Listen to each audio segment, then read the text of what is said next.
Madam President, congratulations on your election to the presidency of the 88th session of the United Nations General Assembly. I want to also thank the outgoing President for his wonderful work. Secretary General, Excellencies, distinguished delegates, ladies and gentlemen. Firstly, on behalf of my country, Papua New Guinea, I want to say thank you to Almighty God, the Creator God, for the care of my country the last 50 years. It is truly with deep honor that I bring to this assembly warm greetings from the 10 million people of my country. Just a few days ago, we celebrated 50 years of our independence, and very soon, on the 10th of October, we will mark 50 years since we joined the United Nations. And I want to say, 50 years on, we have been proud participants in the United Nations family, and we have stood to the principles of the United Nations Charter. Deep in the core of my nation's continued success, we have maintained our nation under our Constitution. At independence, the founding fathers and mothers of Papua New Guinea gave us a single constitution, something that we value to the core. Our constitution has kept our diversity together. It protects total human rights, affirms our Christian heritage, it guides the way we live and govern. Despite being Christian, for instance, we protect the freedom of religion of every sort in our country. It safeguards our culture and it protects our environment. Papua New Guinea is home to extraordinary diversity. Since time past, over 1,000 tribes have lived, over 850 languages thrive in the 600 islands that we call Papua New Guinea today. It is this one constitution that binds my country into a symphony of one nation, one people, one country. And I want to say thank you very much to the fathers of my country and to the mothers of my country who have given this wonderful constitution that protects the democracy we have today. I want to also acknowledge the work of our churches, who alongside state has delivered education, health, and community services that has contributed to holding my country together. For this, we are forever grateful. I want to say deep in the heart of this Constitution, it preserves human rights and human dignity. And we coexist amongst ourselves. If you look into PNG today, we got mosque for our Muslim brothers and sisters. We have Hindus who practice their Hindu faith. We have many religions in our country. Our Constitution, whilst pronounced our Christian faith, tolerates diversity of religion, diversity of people's opinion, diversity of individuals' choice in as far as they practice worship and how they want to live. In a world of so much divergence, Papua New Guinea has one or two lessons to teach the world. One of them is living amidst diversity, coexisting and living in unity. A second lesson we possibly want to speak to the world is a lesson of peace. Papua New Guinea, like many parts of the world, also has known conflicts for a decade. In fact, 14 years after independence in 1975, Bougainville Island in our country suffered extreme violence. But through dialogue under the oversight of United Nations, we've achieved the 2001 Bougainville Peace Agreement. And since then, I am happy to say not a bullet has been fired since the peace agreement was signed. We continue to resolve questions around Bougainville's future through dialogue, our Melanesian conscience, our Christian brotherhood sitting together on the table, and through our consensual process. And I want to say Bougainville reminds us that peace can be achieved. In a world today where we struggle to find peace, I want to say peace can be found on the table of peace. I remind all who are in conflict, different conflicting parties, needless to name, peace can be found why don't you give peace a go? Sit on the table of peace. This morning I was pleased to hear Israel Prime Minister saying for the first time, or in fact he's been saying when re-emphasized again this morning, that Hamas, if you let go those who you capture, they could stop the war right now and then. That's a construct of peace. And I want to say, why don't we give peace a go? Hamas, for Israel conflict with you, you have the opportunity to give your people a moment of peace. This morning, Israel Prime Minister uttered that if you let go the hostages, including those that have been killed, they could stop the war now, right now. And for Papua New Guinea as a friend of Israel, I want to say we will stand on Israel's word and ask them to come to the peace table if Hamas, you come out and stop the current war that is going on. Give peace a go. To the other conflicts happening around the world, peace can be sought, peace can be arrived at. And I want to ask, give peace a go, sit at a table of peace. That could be something that the world can learn from Papua New Guinea. After 10 years of civil conflict, we decided under UN supervision that we will give peace a go. 24 years on, no bullet has been fired. We're working through the process. And I want to thank the Secretary General. We were honored. Very recently, he did visit us. He visited us, spent 3 nights and 4 days in Papua New Guinea. He praised our leadership on climate change, on biodiversity, preservation of natural environment, and of course our diversity of people living together as one people, one nation, one country, despite the 1,000 tribes and 840 or 50 languages we have. And he also praised us for the maintenance of peace in PNG through the Bougainville peace model. And he also, the same breath, reminded us that much work remains in PNG, including fighting corruption, including giving development to all parts of my country. And I want to assure him at this August Hall that we are working. PNG is a work in progress. We committed to leaving no citizens behind. We committed to transforming our country. We committed to growing our economy to a scale where we can be able to look after each citizen of our country.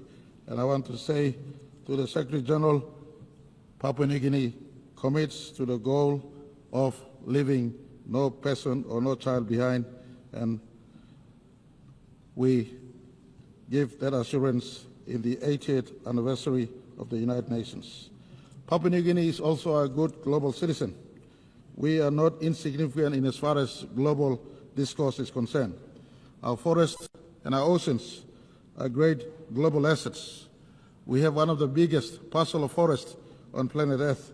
We have over 3 million square kilometers of ocean or sea space.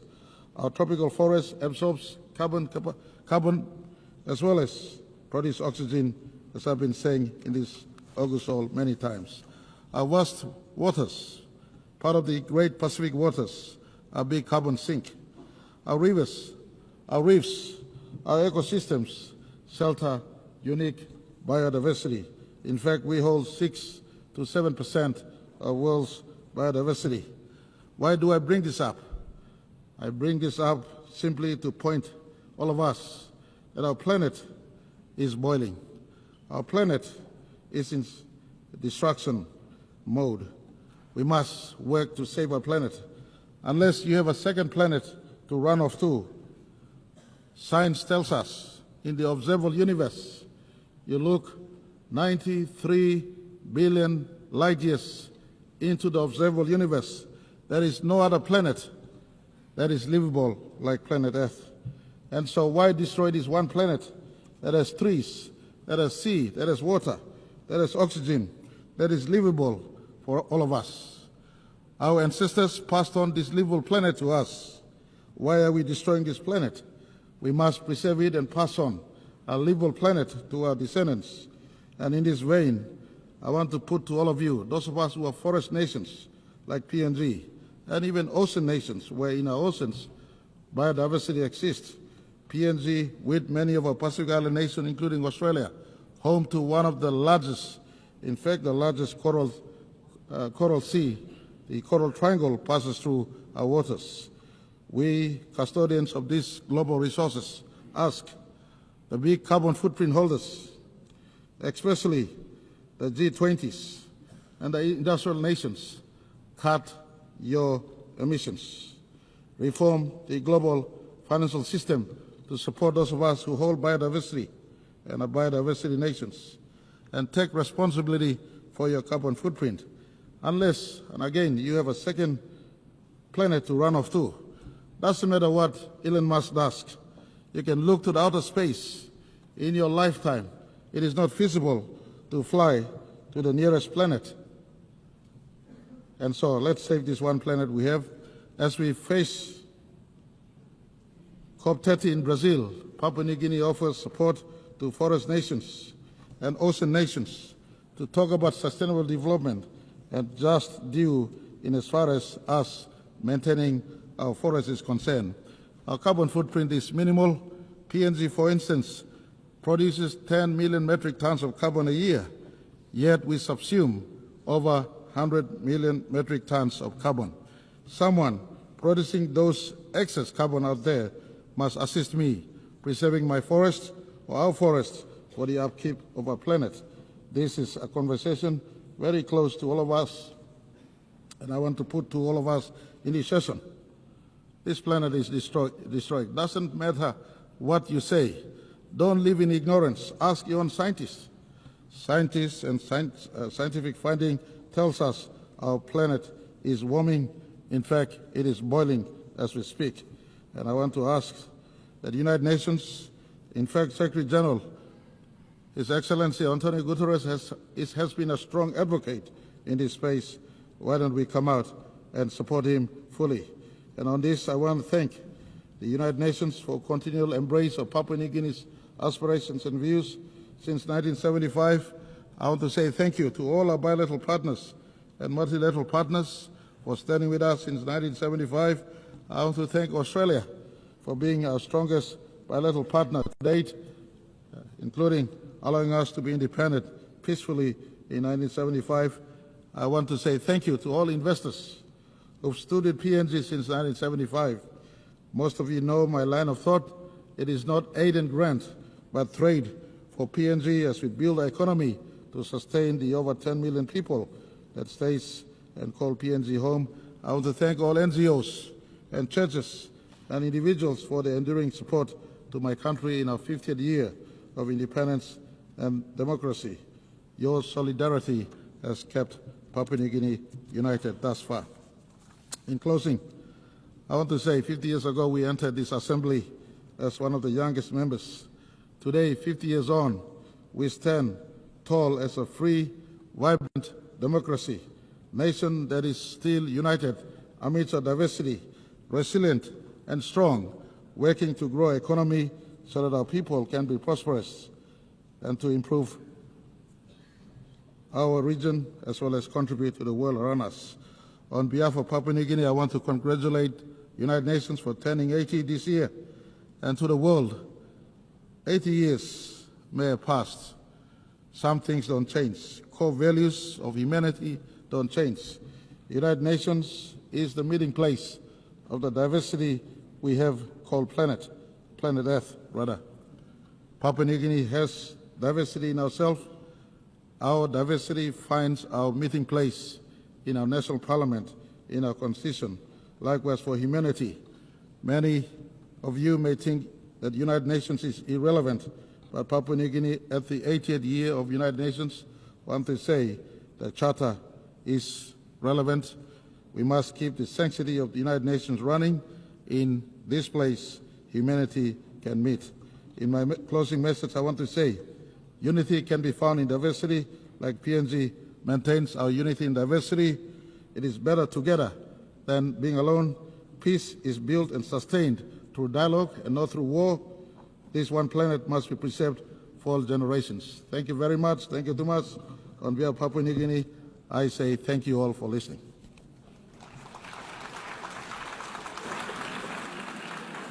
On behalf of the Assembly, I wish to thank the Prime Minister of the independent state of Papua New Guinea.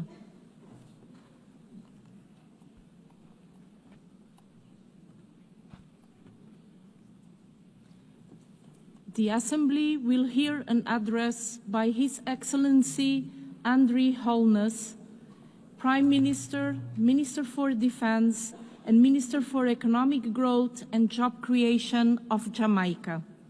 I request protocol to escort His Excellency and invite him to address the Assembly.